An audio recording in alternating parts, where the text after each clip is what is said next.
आपण पाहत आहात नाशिक खबर न्यूज, जनतेचे हक्काचे व्यासपीठ। खंडणीसाठी जीवे मारण्याची धमकी देत कार जबरदस्तीने घेऊन जाणाऱ्या आरोपीला नाशिक गुंडविरोधी पथकाने अटक केली आहे। मुंबई नाका पोलीस ठाण्यात दाखल असलेल्या गंभीर गुन्ह्यात ही कारवाई करण्यात आली।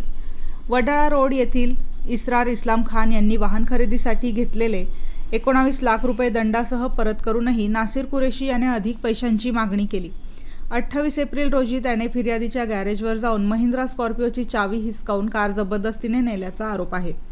त्यानंतर 11 जून रोजी नासिर कुरेशी आणि सद्दाम कुरेशी यांनी चॉपरचा धाक दाखवत अधिक पैशांची मागणी केली। पैसे न दिल्यास कुटुंबाला ठार मारण्याची धमकी दिल्याप्रकरणी मुंबई नाका पोलीस ठाण्यात भारतीय न्याय संहितेच्या विविध कलमान्वये गुन्हा दाखल करण्यात आला।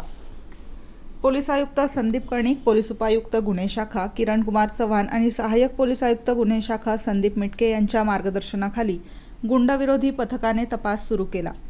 गुप्त माहितीच्या आधारे द्वारका येथील सह्याद्री हॉस्पिटल परिसरात सापळा रचून आरोपी सद्दाम कयूम कुरेशी याला स्कॉर्पिओसह ताब्यात घेण्यात आले। त्याने पळून जाण्याचा प्रयत्न केला, मात्र पोलिसांनी शिताफीने त्याला पकडले। आरोपीला पुढील तपासासाठी मुंबई नाका पोलीस ठाण्याच्या ताब्यात देण्यात आले असून ही कारवाई प्रभारी अधिकारी पोलीस उपनिरीक्षक संदीप पवार यांच्या नेतृत्वाखाली गुंडविरोधी पथकाने यशस्वीपणे पार पाडली।